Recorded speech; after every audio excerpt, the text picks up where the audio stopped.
গাছটাতে এত পরিমাণ ছিম হয়েছে।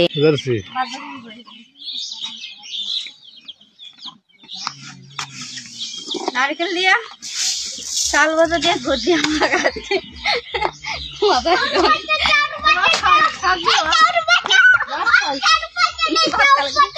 এই দেখো আসো আসো আসো আসো।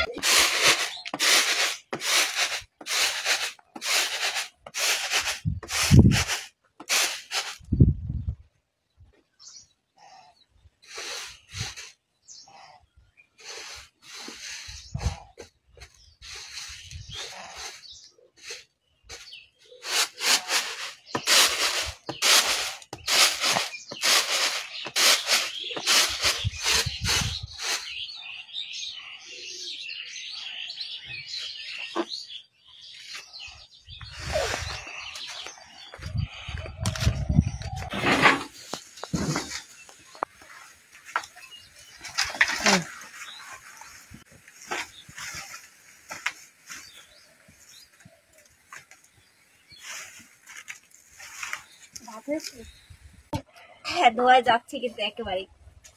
আসলে গ্রামের মহিলা অনেক কষ্ট করে রান্না বান্না করে, এটা না দেখলে বোঝা যায় না। শহরে যারা থাকে গ্যাসের চুলায় রান্না করে, তারপর তারা কিন্তু এতটা কষ্ট পায় না। এ দেখেন ধোয়া, কিন্তু ধোয়ায় নাক মুখ যাচ্ছে। তারপর এই যে পাতা দিয়ে এইভাবে রান্না করা, সাথে আবার তরকারিও কাটতে হবে, রান্নাও করতে হবে, সবটাই করতে হবে। আসলে সব মিলে অনেক কষ্ট। দিন 2-3টে দিলে হইবে। আমাদের আমরা এগুলা মাছ দিই, ইলিশ মাছ দিয়ে রান্না করি। শ্বশুর বাড়িতে এসে এই প্রথমবার আমি নিজ হাতে বাজার করলাম, শ্বশুরকে সাথে নিয়ে। কারণ আমার হাজব্যান্ড সে দূরে, তাই শ্বশুরের একা করতে কষ্ট হবে, তাই আমি সাথে গিয়েছিলাম, যে একসাথে এই বাজারগুলো করে নিয়ে আসছি।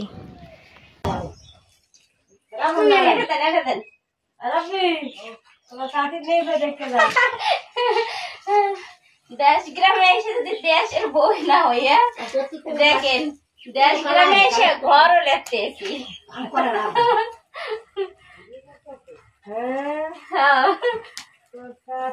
আমি বেশি পারি না।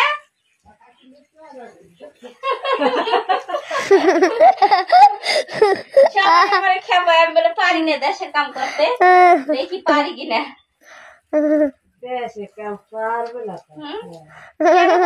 সবাই পারলে আমি কেন পারবো না, আমিও পারবো। কাকি আমারটা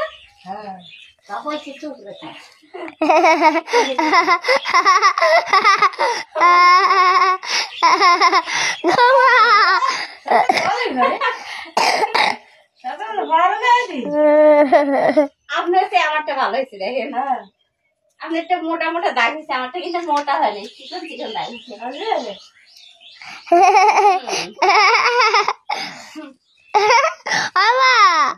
তুমি যাও না, গায়ে চাই